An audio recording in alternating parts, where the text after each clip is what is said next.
Look, on the road I was a YGB. See, mum saw a king. Rosca Onya is a rising star on the UK rap scene.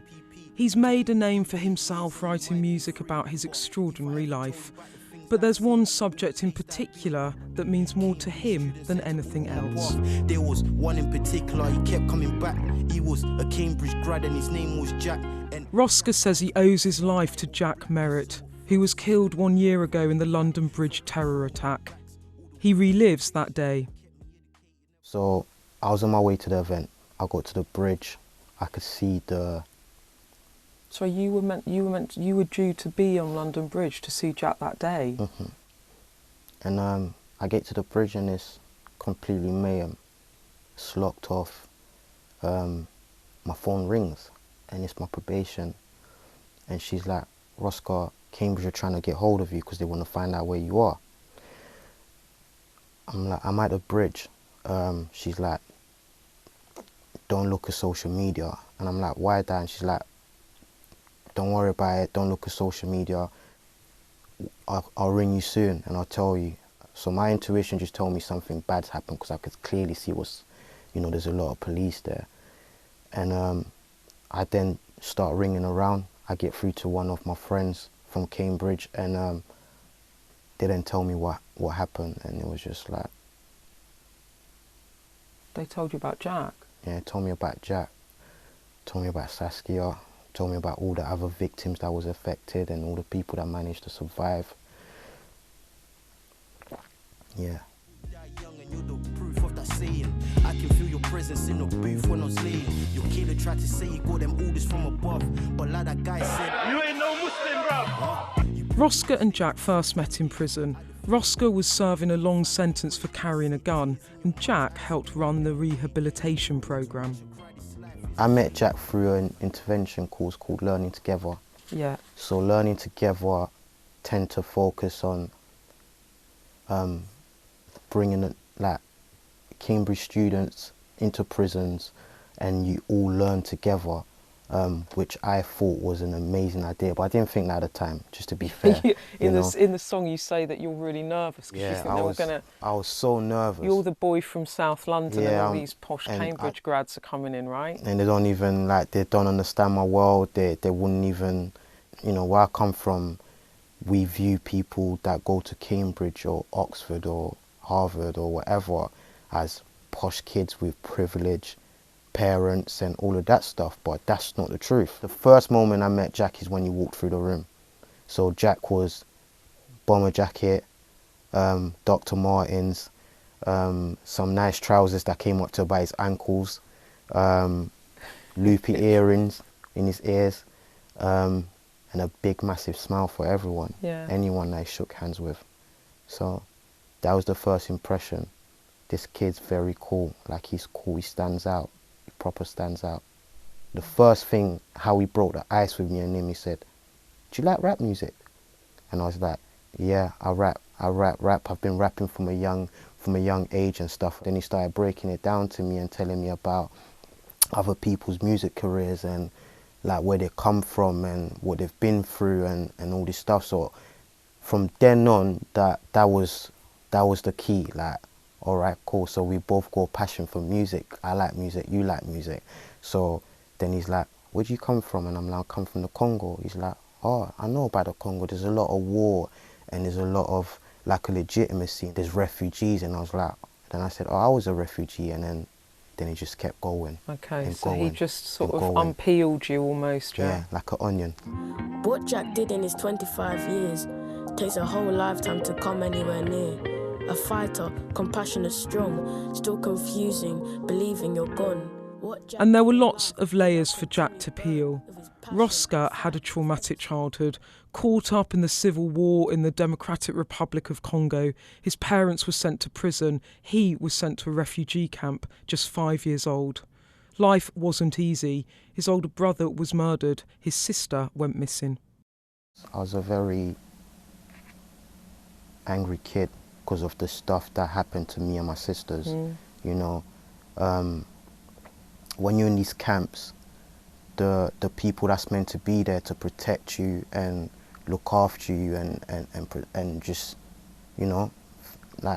keep you safe, sometimes are the people that come in there and do bad things to people, i.e. women, kids, you know. So that's the soldiers that they put around the perimeters and other people, and, you know, the aid workers that come in there. There's a lot of things that happen in these places that, you know, a lot of people aren't aware of. And yeah, a lot of bad things happen in them places. Rosca came to the UK when he was 9 and was reunited with his parents in South London. Unable to speak English and struggling at school, he became prey for the gangs. So there was this group of like older kids in the area. Yeah. This was in Plumstead at the time where I lived, and they took a liking to me, and just basically that's where it all went wrong. You know, they recruited you into a gang. Yeah, like it started off by like, come play football with us, kick me your ball, all of that stuff. So any chance I had to get out of the house and say, oh, I want to go and play football outside, I'll go downstairs, because I was just a lonely kid. And because I wanted that sense of belonging and fitting in, I kind of latched onto that. So to you that were group. like 10 years old? Yeah, so I'm like 10 and a half, going on 11, waiting to start secondary school. Did you realise what was happening at that point? Or, I mean, you're a little kid, right? You just think these guys are honestly kind of being kind to you. Honestly, Beth, I thought that was the best love I had at that point from friends, you know, and that's my truth, because the girls alone, there was like 13, 14, and the boys was like 13, 14, and I'm thinking, these are big kids and they're trying to teach me little words of English and whatever, and they're pulling my cheeks. The girls are telling me how cute I am and pulling my cheeks and stuff. So I'm like, okay, cool. So if these kids are showing me this much love and they're much older, why can't kids at school be like this and show me love? So I latched onto that sense of belonging I was looking for, to the point where it went from, there's a car pulling up, oh, go and drop that to that car. At the time, I didn't even know what that was. To be totally honest with you. But it was drugs, presumably, yeah? But as I grew older, you began to... I knew exactly what it was. By that time, it was too late. Yeah. I was deep in. I fell in love with it. I fell in love with the sense of belonging, the security that I had from this peers of people, you know. I didn't fall in love with the selling drugs and doing other things and all of that stuff. Like, yes, when they started paying me and the money started coming in a little bit, I did think like, right, I'm getting money, I used to go home and give my sisters money, like, take this for your lunch, and, you know. And another thing I always told myself, I made myself a promise when we came to this country, that me and my sisters were never going to go hungry again. You know, that's something that I held deep in my heart, like, we are never ever going to go hungry again. We're never going to starve. We're never going to go through we've been through. Like, I will try my utmost best to make sure that you lot are fed and you've got what you need to have. If I ever told you about the things that I've seen, all the place that I've been, by His grace I'm clean. All this pain in my heart, more time I can't sleep, I can't breathe. Cause the pain runs deep. Let's take it back to the start. I remember... Like, by the age of 12, 13, you're sort of out of control, right? Yeah, at night time, I used to climb out the window and just walk down the road for as long as I can. I can't sleep. Like, I've got all these things going on in my head, and we're talking like 3 o'clock, and I'm like 12. You know, at this time I'm 12, and I'm going through all these things in my head that I don't know what it's called at the time, and I don't know it's trauma, and I don't know what's happening. Having flashbacks, and I'm just getting out of the house and I'm just walking, and then I'll come back in at some mad hours, put on my school blazer and go to school. So I was just like, what the hell's happening to me? You end up getting convicted for carrying a firearm, right?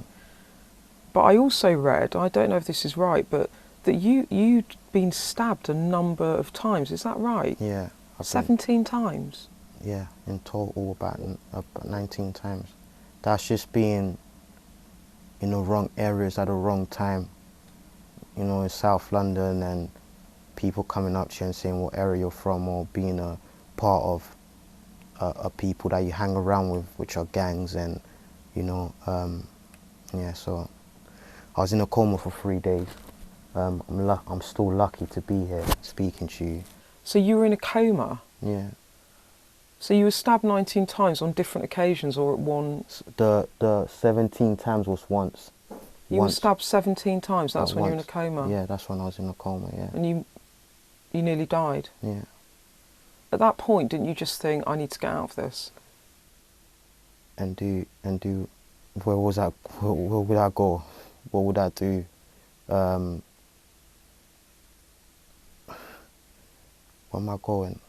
Like, who am I going to turn to? You know, like, how am I going to survive? How am I going to live? How am I going to feed myself?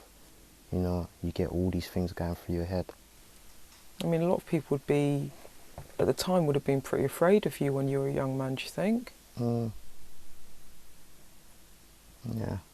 I wouldn't say that I was a frightening young man. I'll say that I was a confused, lost young man. They took Jack from my heart, now I'm out here alone, trapped in the dark. Rosca was sent to prison for 9 years. Jack helped prepare him for his parole hearing.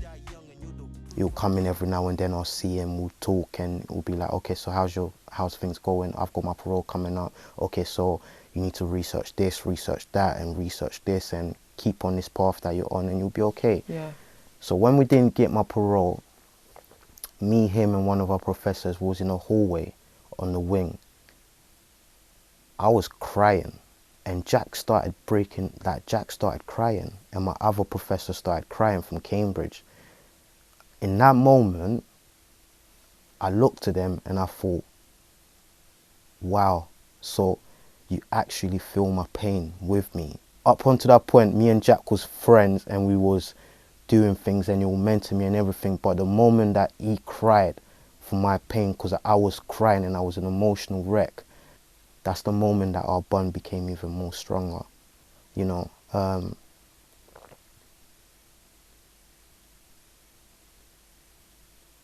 So is that when he went from friend to brother for you? Yeah, because in that moment he showed me that everything that he wanted for himself, he also wanted it for me.